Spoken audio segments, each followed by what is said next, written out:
नेपालको पहाडी भेगमा एउटा सानो गाउँ थियो।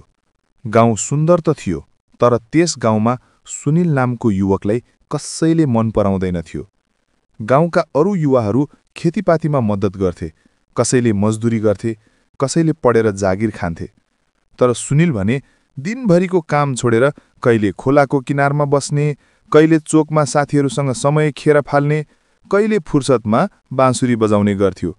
गाउँलेहरूले उसलाई काम नलाग्ने, आवारा, बेगारी भनेर गाली गर्थे। उसका आमाबाबु पनि चिन्तित थिए।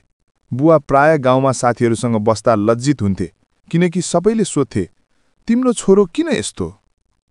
आमा पनि भन्थिन्, जति भन्यो त्यति गर्दैन, काम गर्ने मनै छैन। हामी त बुढा भयौं, भोलि उसको जीवन के हुन्छ? सुनिल आफै पनि कहिलेकाहीँ राति सुत्दा सोच्थ्यो, साँच्चै म किन यस्तो भएँ होला? उसलाई गाउँलेहरूको गालीले पीडा त दिन्थ्यो, तर काम गर्ने बानी बस्दैनथ्यो। अन्ततः एक दिन बुवा आमाले धेरै सोच विचार गरे। छोरोलाई गाउँमा बसाल्दा उसको जीवन बर्बाद हुन्छ भन्ने लाग्यो। त्यसैले ठूलो ऋण गरेर केही जमिन धितो राखेर उसलाई विदेश पठाउने निर्णय गरे। विदेश यात्रा र पहिलो सङ्घर्ष। सुनिल पहिलो पटक विमान चढ्दा डराएको थियो। उसको मनमा गाउँ, आमाबुबा र साथीहरूको झल्को आइरह्यो। जब विमान अरबको भूमिमा अवतरण गर्यो, उत्तातो हावाले झस्कियो। नेपालका हरियाली डाँडाबाट आएको उसलाई त्यहाँको मरुभूमि, बालुवा र झिलिमिली भवन सबै अनौठो लाग्यो। सुरुका दिनमै उसलाई कामको जिम्मा दिइयो, ऊँट पालन गर्ने। दिनभरि बालुवामाथि हिँड्दै ऊँटलाई चराउने, पानी खुवाउने, कहिले तिनको उपचार गर्ने उसको दैनिकी बन्यो। तातो घाम, बालुवाको धुलो र पसिनाले उसको शरीर झरझरझर भिज्थ्यो। सुरुमा ऊ निकै गाह्रो मान्थ्यो। उसलाई लाग्थ्यो, गाउँमा भए त कम्तीमा छाया त हुन्थ्यो, यहाँ त ज्यानै गलिला जस्तो छ। तर समयसँगै उसले बिस्तारै कामलाई सिक्दै गयो। पहिले जस्तो आवारा भनेर जिस्काउने कोही पनि थिएनन्। काम नगरेपछि खाना नपाउने कठोर नियम थियो। त्यसैले ऊ अनिवार्य रूपमा बिहानै उठ्थ्यो, मेहनत गर्थ्यो र बिस्तारै जिम्मेवार बन्दै गयो। तुफानको दिन। एक दिन अचानक मरुभूमिमा कालो बादल उठ्यो। आकाश रातो खैरो देखिन थाल्यो।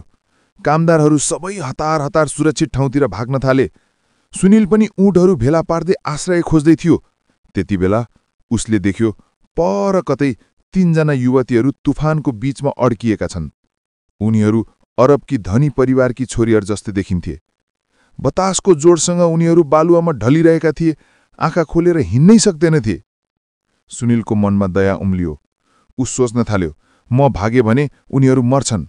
जोखिम त थियो, तर उसले हिम्मत जुटायो। आँखा टालटुल पार्दै ऊँटलाई तर्फ्याउँदै उनीहरूसम्म पुग्यो।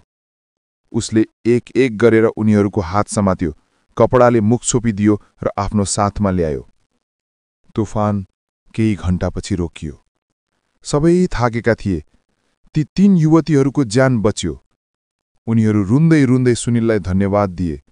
उनीहरूको अनुहारमा कृतज्ञता र आश्चर्य दुवै थियो, किनकि त्यस्तो कठोर घडीमा एकजना नेपाली युवकले आफ्नो जीवनको परवाह नगरी उनीहरूलाई बचाएको थियो।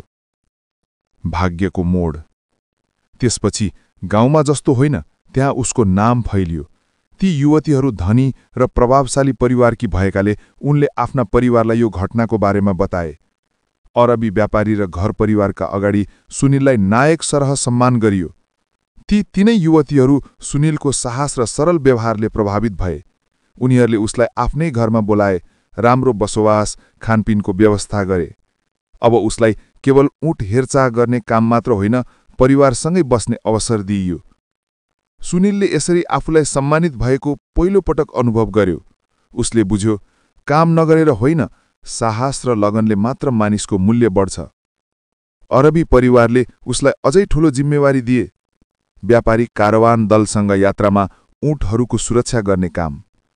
यात्रा गर्दा उसले विभिन्न देशका व्यापारी भेट्यो, भाषा सिक्यो, व्यापारका तरिका बुझ्यो। बिस्तारै सुनिलको जीवनै बदलियो।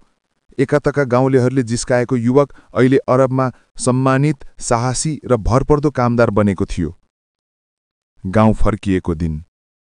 केही वर्षपछि उसले आफ्नो आमाबुबालाई गाउँमा फर्केर भेट्ने सोच गर्यो। जब ऊ गाउँ फर्क्यो, गाउँलेहरूले उसलाई चिने नै जस्तो गरेनन्। पहिलाको आवारा सुनिल अहिले अनुशासित, आत्मविश्वासी र सफल बनेको थियो। उसले गाउँमा सबैलाई देखायो, मेहनत, धैर्य र साहसले मानिसको जीवन बदल्न सक्छ। गाउँलेहरू चकित भए। आमा बुवाको आँखामा आँसु भरियो। अब उनीहरू गर्वले भन्थे, यो हाम्रो छोरो हो, जसले मरुभूमिको तुफानमै अरूलाई बचाएर आफ्नो जीवनको बाटो फेरेको छ। शिक्षा। सुनिलको जीवनले एउटा गहिरो शिक्षा दिन्छ। जबसम्म मानिसले आफ्नो जीवनप्रति जिम्मेवारी लिँदैन, तबसम्म ऊ सम्मान पाउँदैन। परिस्थितिले मानिसलाई बदल्छ, तर अन्ततः साहस र लगनले मात्र